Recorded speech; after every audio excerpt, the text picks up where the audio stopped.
چطورین؟ خوش اومدین به یکی دیگه از ویدیوهای چنل من. امروز قراره بریم سراغ وان پیس و دوید فورتاش و یه سر به تایپ لوگیا بزنیم و ببینیم قوی ترین میوه‌های شیطانی نوع لوگیا کدومان و دارنداش کیان. اگر از این ویدیو خوشتون اومد بگین تا بعدش هم تو پارت‌های بعدیش بریم همین لیست رو برای تایپ‌های دیگه یعنی تایپ‌های زوان و پارامیشیا هم داشته باشیم. به هر حال امیدوارم که از این ویدیو نهایت لذت رو ببریم و زیاد طولش نمیدم، همینجوری قرار تایم ویدیو بره بالا. بدون هیچ معطلی بزنیم بریم سراغ این ویدیو.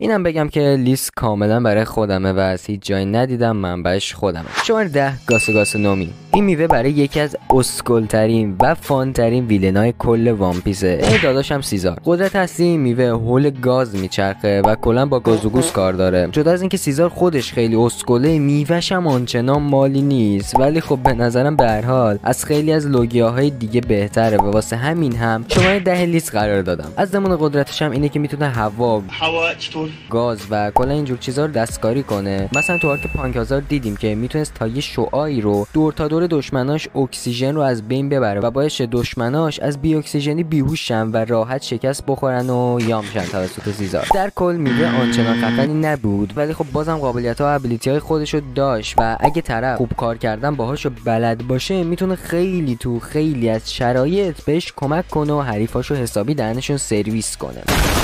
شماره 9 موکو نومی. شاید بتونیم بگیم که میوه موکو نومی یا همون اسموک بگیم راحت تره. میوه اسموک از اولین و شاید هم اولین میوه لوگیایی بود که ما تو کل داستان دیدیم و دارندش هم اسموکر بود که قشنگ شخصیت خودش به میوهش میخورد، از دو تا سیگار میذاشت دهنش مردک. قدرت این میوه همونجور که از رو اسمش معلومه با دود کار داره و چون اولین حریف لوگیا برای لوفی بود، لوفی حسابی ازش بد کتک خورد و اگه تو آرک میدل تاون بود یا یه همچین چیزایی اسمشو خوب یادم نیست، خلاص اگه اونجا دراگون نبود همونجا فکر کنم اسموکر لوفی رو دستگیر میکرد و میداد دست مارینا، چون خب طبیعتا اونجا لوفی چیزی درباره لوگیا و هاکی و اینجور چیزا نمیدونست و 100% شکست میخورد. و جدا از اون هم خود اسموکر هم خیلی خوب بلد بود از میوهش استفاده کنه و توی آرک پانکازار جدی تحت تاثیر فایتایی که میداد قرار گرفتم، خیلی خوب فایت میکرد. شماره 8 سونا نومی. این میوه هم دومین میوه لوگیایی بود که لوفی تو داستان باهاش سر و کار داشت و خب کم دهن لوفی رو سرویس نکرد. دارنده این میوه شیچیبوکای سابق یعنی کروکودایل و از نمونه قدرت‌های این میوه هم اینه که میتونه کنترل کامل بر روی شن و صحرا داشته باشه و همچنین هم میتونه آب رو از بین ببره و آب بدن کل یه انسان کامل خشک کنه و بدنشو کامل بچلونه دیگه، اینجوری بگم که نمونه همشون هم در طول داستان و انیمه و مانگا دیدیم تو آرک آلاباستا. و خب خود کروکودایل هم جدا از میوهش کاراکتر خیلی باحالی داره و بیشک میتونیم ازش به عنوان یکی از بهترین ویلنای وان پیس یاد کنیم، مخصوصا صداش اوف لعنتی اصلا خوب چیزی.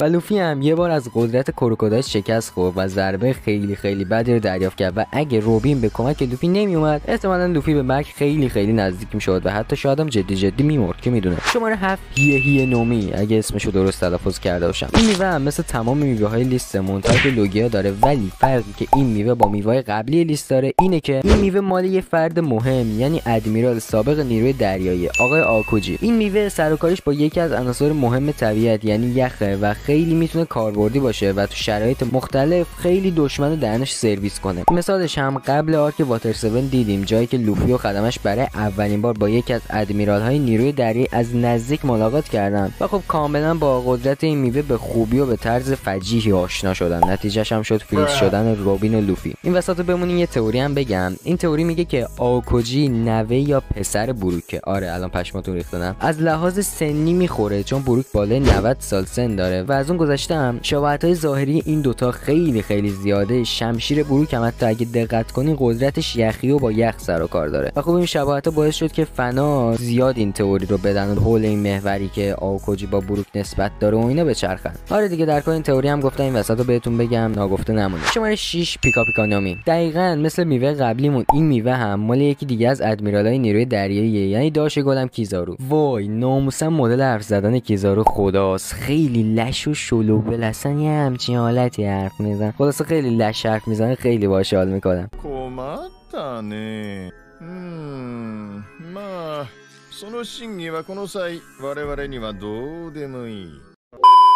اینو تو یکی از ویدیوهای دیگه هم گفته بودم که با کیزارو حال میکنم. بعد یه بابایی اومده بود گفته بود، حالا من یکم حرفاش سانسور میکنم، ولی خلاصه گفته بود معلومه شخصیتت از اون آدمای شخمیه که از کیزارو و تیچ و اینا خوشت میاد.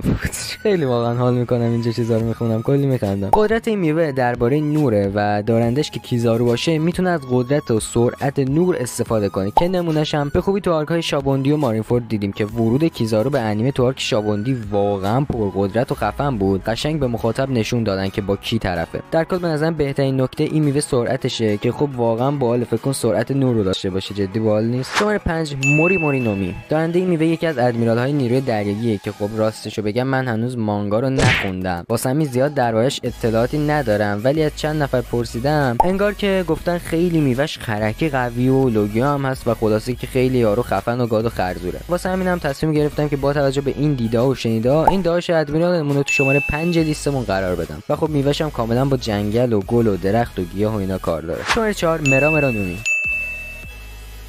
دارنده قبلی این دیویل فروت همونطور که خیلی‌ها میدونن ایس بود، برادر لوفی، و بعد مرگ ایس این میوه به برادر دیگه‌اش یعنی سابو رسید.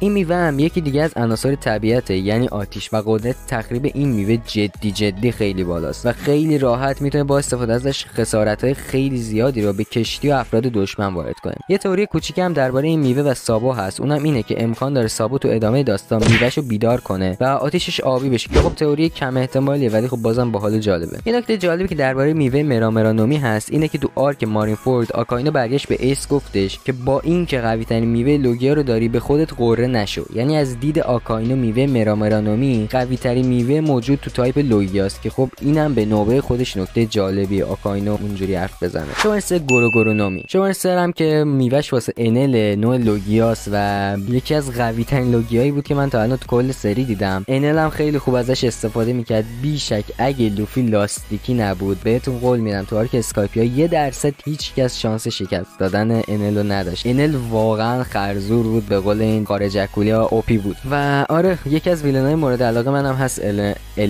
انل واقعا دوست دارم. انل خیلی ابهت و باحال داره. شماره 2 ماگو نومی هم برای ادمیرال سابق و ادمیرال کل مارین ها در حال حاضر، یعنی آکاینو محبوب دلها، دونات درست کنه قهار. میوهش همونجور که از روز شکل و ظاهرش معلومه با لاوا و ماگما اینا کار داره و خب طبیعتا از میوه نومی که با آتیش بود قوی تره، چون خب همونجور که تو داستان تو آرک مارینفورد هم دیدیم ماگما از آتیش داغ‌تره و میتونه آتیشو بسوزونه. میدونم یکم غیر منطقیه ولی خب وان پیس دیگه انتظار منطق نداشته باشیم. و در کل شماره 2 فکر کنم شماره خوبی باشه واسش. و شماره 1 لیستمون یامی نومی. دارنده این میوه تیچه که خب تیچ این میوه رو با کشتن یکی از دوستاش و خیانت به خدمش به دست آورد. قدرت این میوه مربوط به تاریکیه و کاملا میوه دیوونه و عجیب غریبیه، خیلی هم قویه. قشنگ حکم هاکیو داره و قدرت افرادی که خودشون دیویل فروت دارن و میخوره و از بین میبره و همین باعث میشه که تو مبارزه با افراد دیگه که دیویل فروت دارن خیلی راحت بشه دهنشون سرویس کرد. نمونهش هم که دیدین تیچ روی وایت برد و دیگه رو وایت برد البته تست نکرد، وایت برد پارش کرد، خلاصه روی ایس و لوپی تست کرد. یه بار تو انیمه تیچ برگشت گفت نومی خودش منو انتخاب کرد که هر جور نگاه کنی این حرف درست حسابی نیست، یعنی خیلی عجیبه. یعنی چی واقعا میوه منو انتخاب کرد؟ وات فاک. واسه همین هم این تئوری رو یه سری از فنا دادن که امکان داره این میوه اراده راکسه یا حتی خود راکسه که قبل مرگش خودش رو تو میوه قرار داده و کاری کرده که تیچ بخورتش و بتونه یه جورایی رو بدن تیچ کنترل داشته باشه و ازش برای رسیدن به اهداف و هدفهای خودش استفاده کنه. خود تیچ هم بارها تو داستان اشاره کرد که این میوه قوی ترین نوع میوه لوگیا به حساب میاد و واسه همین شماره 1 بهترین جایگاه برای این میوه به عنوان لوگیا.